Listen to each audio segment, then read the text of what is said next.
ప్రభునందు మాకత్యంత ప్రియులైన దేవుని బిడ్డలైన మీ అందరికీ ఈ ఉదయకాల సమయంలో మన ప్రభువును రక్షకుడునైన యేసుక్రీస్తు ప్రభువారి ఉన్నతమైన ప్రశస్తమైన నామములో శుభములు వందనములు మీకు తెలియచేస్తూ ఉన్నాం.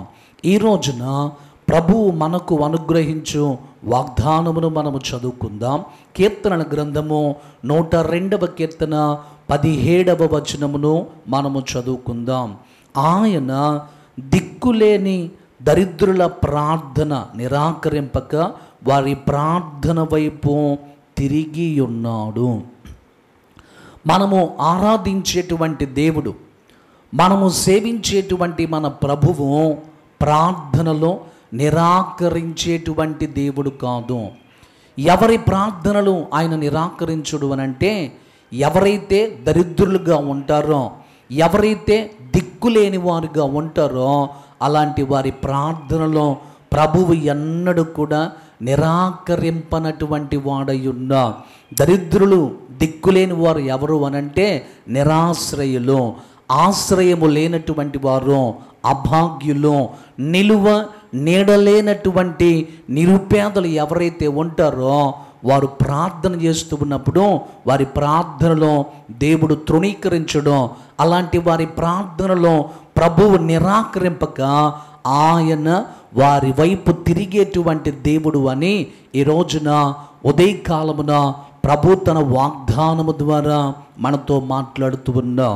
ప్రియులారా, మార్కు సువార్త 10వ అధ్యాయము 46వ వచనము నుండి మనం చదువుతూ ఉన్నప్పుడు, ఒకరోజున యేసుక్రీస్తు ప్రభువారు కొంతమంది జన సమూహములు, అలాగే యేసు ప్రభువారి యొక్క శిష్యులు యెరికో పట్టణము నుండి వెళ్తూ ఉన్నప్పుడు అక్కడ తీమయి కుమారుడైనటువంటి బర్తిమయి అనేటువంటి ఒక గుడ్డివాడు త్రోమ ప్రక్కన భిక్షమడుగుకుంటూ ఉన్నా. ప్రజల కేకలు వినబడతా ఉన్నాయి.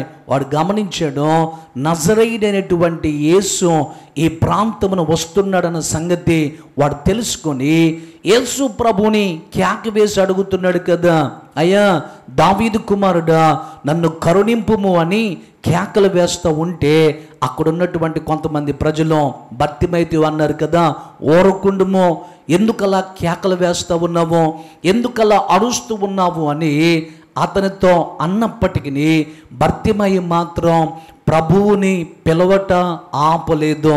మరలా కేక వేస్తూ అడిగాడు కదా, దావీదు కుమారుడా నన్ను కరుణించుమయ్యా అని కేకలు వేయగానే ప్రభువారు ఆ కేక విని ప్రభువారు నిలిచిపోయారు.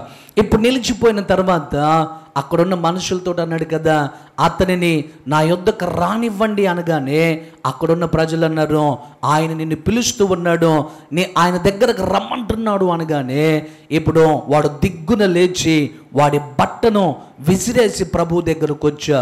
యేసయ్య అడిగాడు, ఏం కావాలని నా దగ్గర నుంచి నువ్వు కోరుకుంటున్నావు అనగానే బర్తిమయి అడిగాడు, ప్రభువా నాకు దృష్టిని ప్రసాదించుము అని అడగగానే ప్రభువారు అన్నాడు, నీ విశ్వాసము నిన్ను స్వస్థపరచను అనగానే ఆ క్షణములోనే ఆ గడియలోనే బర్తిమయి చూపును పొందుకొని ప్రభు యొక్క వెంట వెళ్ళినట్లుగా పరిశుద్ధ లేఖనములో మనము చూస్తూ ఉన్నాం.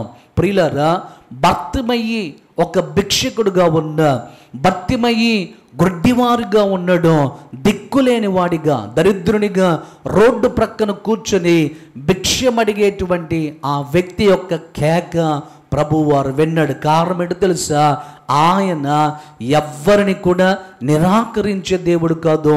ప్రాముఖ్యముగా దిక్కులేని వారి ప్రార్థన, దరిద్రుల ప్రార్థన ఆయన నిరాకరింపక వారి వైపు తిరిగేటువంటి దేవుడు కనుక బర్తిమయి మొర్రను విన్నటువంటి దేవుడు ఈ దినమున మన ప్రార్థనలు వినాలి అని ఇష్టపడుతూ ఉన్నాడు.